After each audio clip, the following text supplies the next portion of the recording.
Commission mixte paritaire. À vous, chers collègues.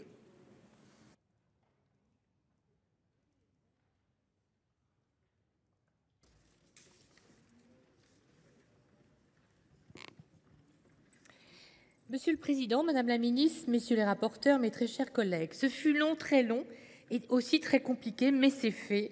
La commission mixte paritaire que j'ai présidée mardi dernier au Sénat est parvenue à un accord sur le projet de loi visant à sécuriser et réguler l'espace numérique. Je voudrais pour commencer remercier l'ensemble de nos collègues de la commission spéciale qui se sont profondément investis sur ce texte pour un résultat dont nous pouvons, je crois, être fiers car le chemin a été ardu. Ardu tout d'abord de par les délais, les conditions d'examen. Nous avons adopté ce texte au Sénat en juillet. L'Assemblée nationale s'est prononcée en octobre et depuis, nous avons vécu au rythme des correspondances plus ou moins cordiales avec la Commission européenne. Bien entendu, le remaniement gouvernemental, qui s'est aussi quelque peu éternisé, n'a pas aidé. Ardu car si à l'origine ce texte voulait être une simple adaptation en droit français des règlements européens sur les services numériques, le RSN, et sur le marché numérique, le RMN, le gouvernement a fait le choix d'y ajouter un très important volet sur la protection des mineurs face à l'industrie pornographique, directement issu des travaux de notre délégation aux droits des femmes que je salue, ainsi qu'un début de réglementation des jeux à objets numériques monétisables, les JONUM. De ce fait, le projet de loi initial comportait déjà 36 articles. Suite aux lectures au Sénat et surtout à l'Assemblée nationale, il a presque doublé de taille puisque chacun y a bien vu une opportunité d'avancer sur la régulation de ce monde numérique qui occupe une telle place aujourd'hui dans nos vies. Ces très nombreuses initiatives ont finalement débouché sur un projet de loi très imposant qui brasse une pluralité de thèmes, tous plus techniques les uns que les autres. Je tiens à souligner que les apports du Sénat y ont été nombreux, comme les rapporteurs pourront en témoigner tout à l'heure. Je citerai cependant, car cela me tient à cœur, les articles 10 bis A et 10 bis B relatifs à notre souveraineté numérique et à la protection de nos données que j'ai introduits au Sénat avec Patrick Chaize. Ces mesures reconnaissent dans la loi qu'il est des données particulièrement sensibles et qu'à ce titre, elles ne sauraient être, au gré de je ne sais quelle décision, confiées à n'importe quelle entreprise. Ces mesures instaurent enfin une doctrine, une transparence et une redevabilité du gouvernement quant au choix de ces entreprises auxquelles elles sont confiées. Elles anticipent d'ailleurs le règlement européen sur les données.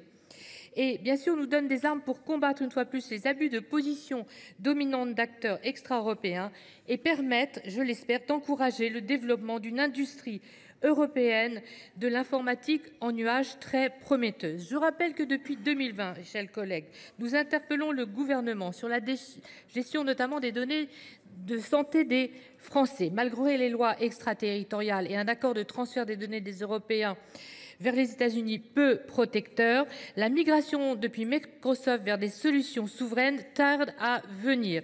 Elle doit être absolument encouragée, Madame la Ministre, et nous comptons sur vous grâce à ce texte de loi.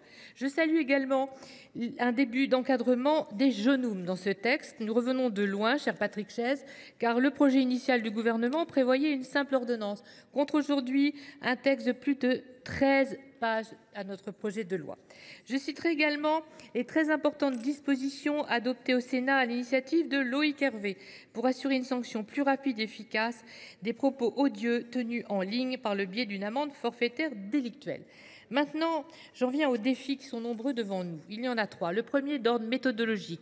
Nous n'avons pas intégré suffisamment dans notre manière de légiférer la dimension européenne et la place prise par ce droit. Je partage la conviction, comme membre de notre commission des affaires européennes, que nous devons toujours nous saisir très en amont des textes et les travailler dès l'origine, car notre voix portera mieux à Bruxelles à ce moment qu'une fois les règlements adoptés.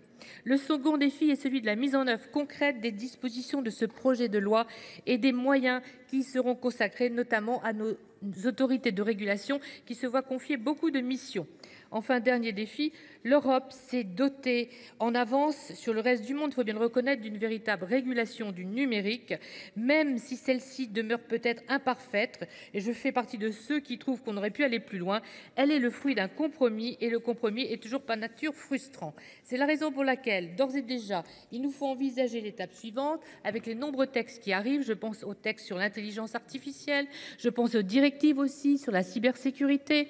Il nous faudra, et je plaide au-delà de tout cela, depuis des années, lutter sans relâche pour développer enfin un véritable régime de redevabilité et de responsabilité des plateformes. Pour conclure, un dernier mot émue, je dois le dire, pour nos deux rapporteurs, Patrick Chaize et Loïc Hervé, qui ont fourni un travail d'une qualité exceptionnelle. Je tiens vraiment à le souligner. Messieurs les rapporteurs, ça a été un plaisir de pouvoir échanger avec vous en parfaite intelligence pendant toute la longue durée de nos travaux. Je crois que nous pouvons être fiers du chemin parcouru sur ce texte que nous allons voter d'ici quelques instants, qui porte indéniablement la marque du Sénat. Je vous remercie pour votre attention. Merci, cher